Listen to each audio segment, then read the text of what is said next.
Je suis pas le premier à me pencher sur ce sujet-là. Il y en a qui réfléchissent à ça, qui cogitent à ça. Il y en a dans Acrimed. Il y a des syndicalistes qui réfléchissent à ça. D'ailleurs, en écrivant, j'avais discuté avec un collègue de la CGT, de mon bureau, qui m'a suggéré quelques termes comme, par exemple, le mot contrainte familiale dans un entretien d'embauche.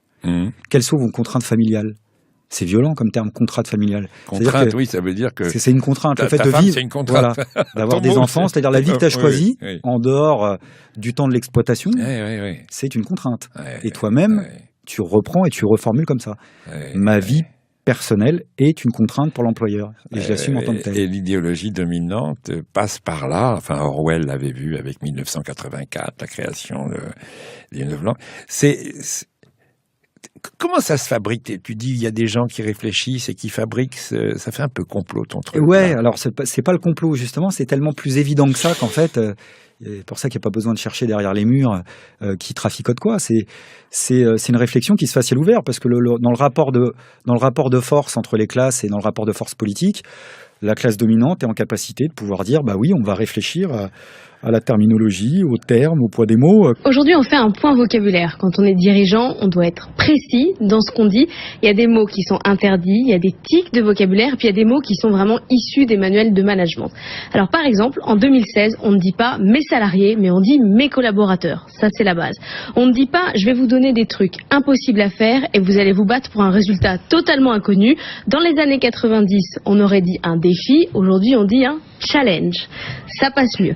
Pour motiver ses troupes pour ce fameux challenge, on n'hésite pas à utiliser un vocabulaire guerrier. On parle de conquête des marchés, de guerre des prix. On se met en ordre de bataille pour imposer son leadership et écraser la concurrence. Il ne faut pas non plus oublier la fameuse culture d'entreprise. On a une culture d'entreprise, l'ADN de notre boîte. Quand ça va mal, on utilise le vocabulaire médical. On ne dit pas c'est la crise, on est foutu, mais les marchés sont déprimés, anesthésiés, anémiés. Quand ça va très très mal, on va pas faire un plan social, mais un plan de sauvegarde de l'emploi. Et alors, on ne parle pas non plus de cession d'activité, mais de recentrage sur le cœur de métier ou de retour aux fondamentaux. Ça passe beaucoup mieux. Quand l'organisme patronal qui fait la loi dans ce pays, comme dans beaucoup de pays, décide de se rebaptiser du CNPF en MEDEF, il y a un tour de passe-passe sémantique qui n'est pas anecdotique, sur lesquels j'imagine des publicitaires oui, là, ils ont on réfléchit. Oui. C'est-à-dire on passe du mot patronat au mot entrepreneur. Voilà.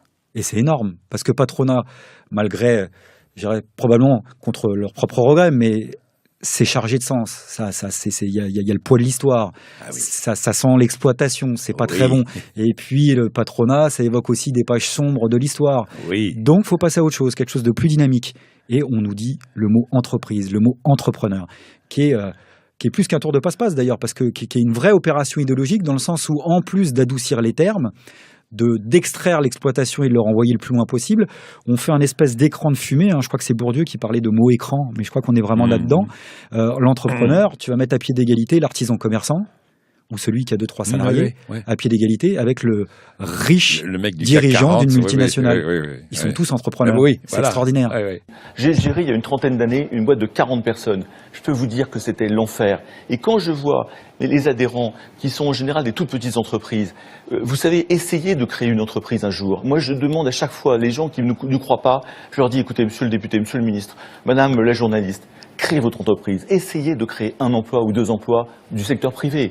Essayez, et vous allez voir, je suis sûr, dans 3 mois, vous serez adhérente du MEDEF. J'en suis sûr. Et voilà, le tour est joué. Et ça joue. C'est-à-dire que le grand patronat, comme il aime la sous-traitance, il sous-traite aussi politiquement. Donc, c'est en général pour nous vanter les mérites de la nécessaire bataille pour la compétitivité ou de lutter contre le coût du travail. C'est rare qu'en live, on ait les gros poissons du CAC 40. On nous envoie en général des représentants de PME, de petites entreprises, qui se croient vraiment solidaires de ce grand monde entrepreneurial.